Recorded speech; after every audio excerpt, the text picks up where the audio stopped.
Breaking, the FISA memo has finally been released.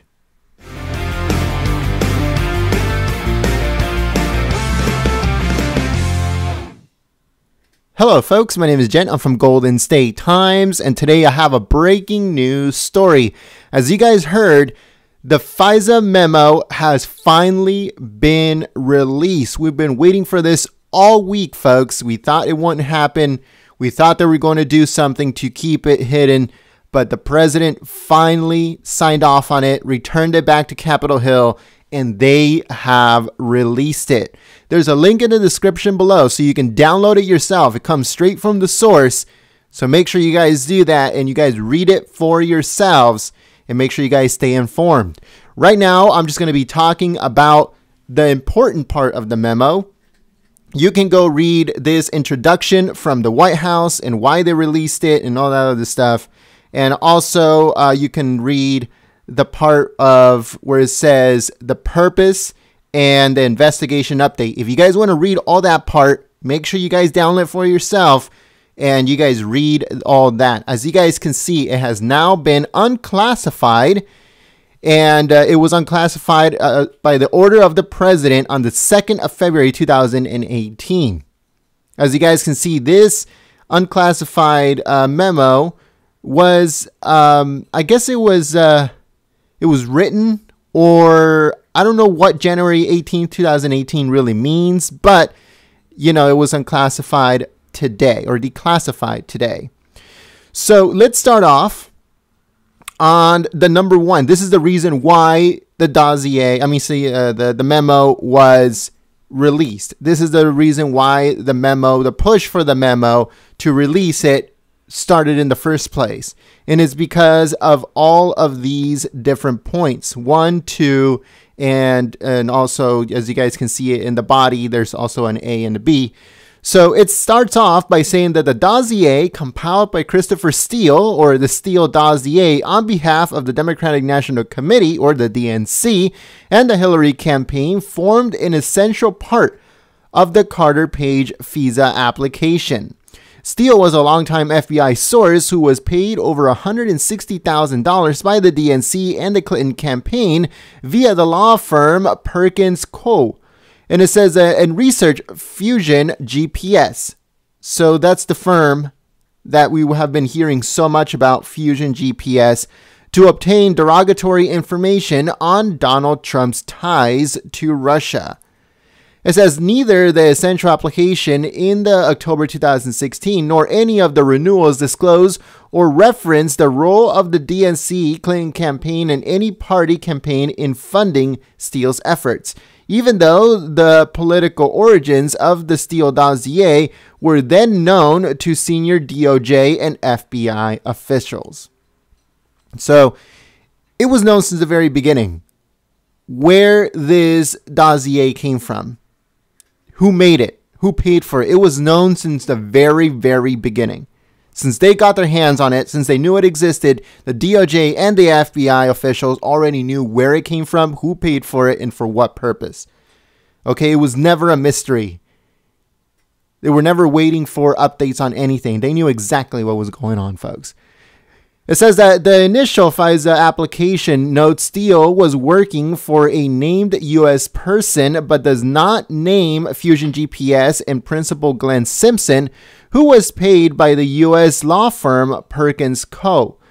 It says representing the DNC, even though it was known by the DOJ at the time, the political actors were involved with the Steele dossier. So it might not have mentioned them by name, let's say like Democrat National Committee, but it was known by these people that it was the DNC itself who was behind it because of the people that were named. Direct ties, folks.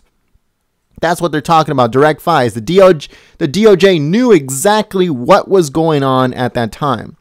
The application does not mention Steele was ultimately working on behalf or paid for the DNC, as says, and the Clinton campaign, or that the FBI had separately authorized payment to Steele for that same information. In other words, the FBI did pay Steele to get this information. This information was completely and utterly false. The FBI paid for false information. This is going to be very, very crucial later on. Very important, folks.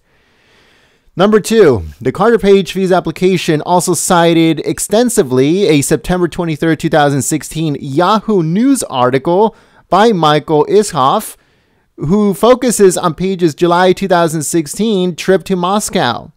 The article does not corroborate the Steele dossier because it is derived from information leaked by Steele himself to Yahoo News. So this Steele dossier was made by quote-unquote leaked info by the same person that made it. How ridiculous is that? And they're basing off of Yahoo News article. How crazy is that, folks? So this guy made something, he made up something false based on another person's trip to Russia. And then he uses that source as his source for the dossier. It says the Page FISA application incorrectly assesses that Steele did not directly provide information to Yahoo News. Steele has admitted in British court filings that he met with Yahoo News and several other outlets in September of 2016 at the direction of Fusion GPS. Perkins Co. was aware of Steele's initial media contacts because they hosted at least one meeting in Washington, D.C. in 2016 with Steele and Fusion GPS, where this matter was discussed. So they knew what was going on, 100%. The fix was on, folks. The fix was on the day that Hillary knew that she could not win the election against President Donald Trump. And you know when that happened? When President Trump became the Republican nominee for the presidential bid, that's when she knew that it was all over. They knew that they needed to start trying to fix this. It has been released on many occasions, whether it be the Clinton emails, the Podesta emails. They knew what was going to happen. Okay?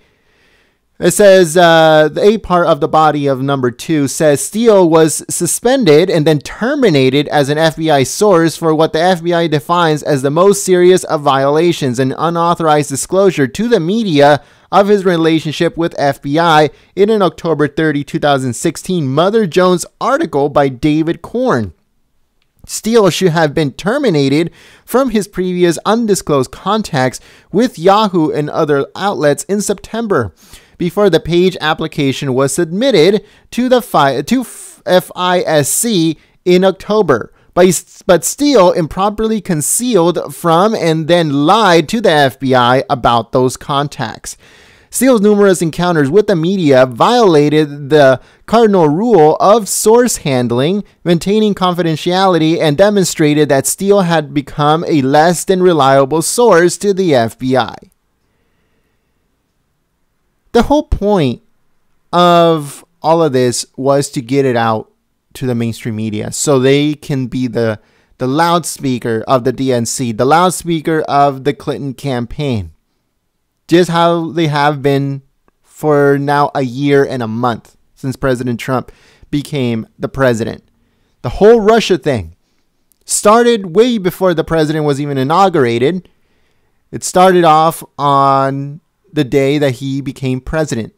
Within the hour, folks. Within the hour, it started that President Trump was tied with Russia. It's in the very, very beginning. Number 3. Before and after Steele was terminated as a source, he maintained contact with DOJ via then Associate Deputy Attorney General Bruce Orr, a senior DOJ official who worked closely with Deputy Attorney General Yates and later Rosenstein. Shortly after the election, the FBI began interviewing Orr, documenting his communications with Steele. For example, in September 2016, Steele admitted that Orr his feelings against then-candidate Trump when Steele said he, quote, was desperate that Donald Trump not get elected and that was passionate about him not being president. Okay? This clear evidence of Steele's bias was recorded by Orr at the time and subsequently in official FBI files, but not reflected in any of the Page FISA applications. So the FBI has the files of him actually saying that, of him actually feeling that way against President Trump, his bias. But it was never put into the Page FISA application. So the A part of the body of number 3 says, during the same time period, Orr's wife was employed by Fusion GPS to assist in the cultivation of opposition research on Trump. Orr later provided the FBI with all of his wife's opposition research, paid for by the DNC in the Clinton campaign via Fusion GPS. The Orr's relationship with Steele and Fusion GPS was inexplicably concealed from the FISC. Number 4, according to the head of the FBI's Counterintelligence Division, Assistant Director Bill Priestap, it says corroboration of the Steele dossier was in its infancy at the time of the initial Page FISA application. After Steele was terminated, a source validation report conducted by an independent within the FBI assessed Steele's reporting as only minimally corroborated. It says, yet in early January 2017, Director Comey briefed President-elect Trump on a summary of the Steele dossier, even though it was, according to his June 2017 testimony, salacious and unverified. It says, while the FISA application relied on Steele's past record of credible reporting on other unrelated matters, it ignored or concealed his anti-Trump financial and ideological motivations. Furthermore, Deputy Director McCabe testified before the committee in December 2017 that no surveillance warrant would have been sought from the FISC without the Steele dossier information. So we knew about this stuff way before this memo came out. This just reassures people that people that have been keeping up with this have finally been vindicated. That is exactly what this proves. That people that have been paying attention, people that have been keeping up with what's going on, all the drops, have finally been vindicated. The last part of this memo says that the Page FISA application also mentions information regarding fellow Trump campaign advisor George Papadopoulos, but there is no evidence of any cooperation or conspiracy between Page and Papadopoulos. The Papadopoulos information triggered the opening of an FBI counterintelligence investigation in late July 2016 by FBI agent Peter Strzok. Strzok was reassigned by the counsel's office to FBI Human Resources for improper text messages with his mistress. So, some people on social media, and the mainstream media actually, they are saying that she wasn't his mistress. That there is no evidence of her being a mistress. And on this memo, it actually says his mistress, as you guys can see on your screen. FBI attorney Lisa Page, that's the mistress, it says no known relation to Carter Page, where they both demonstrate a clear bias against Trump and in favor of Clinton, whom Strzok has also investigated. It says that the Strzok Lisa Page text also reflects intensive discussions about the investigation, orchestrating leaks to the media, and including a meeting with Deputy Director McCabe to discuss an insurance policy against a President Trump election. And that's how the memo ends. Talking about the Strzok and Lisa Page interaction, which more and more text messages are being leaked or, released. I don't know, leaked or released, but they're coming out. And there's a lot of information that's been coming out now saying that they try to figure out a way to make sure that those text messages were forever erased, which never happens. There's always a trace, even if it's just code, but there's always a trace. Nothing on the internet or nothing that you post, you send, or anything that has to do with technology, folks, is ever erased. It's always stored. Even if it's not even in its original form, it is stored under some type of code. I don't know what kind of code is used to store text messages. I don't know in what language it's in, but it's there. And they're able to crack it, and they're able to manifest what it was that was said back and forth. Pretty crazy stuff. And that's exactly what's happening with these emails and the text messages, that there is a negative out there somewhere and they're able to retract it. And now all of these text messages are coming out. So stay tuned for that. But it's so exciting to see that the memo is finally out. And like I said, there's nothing on here that is like, oh my God, we didn't know about this.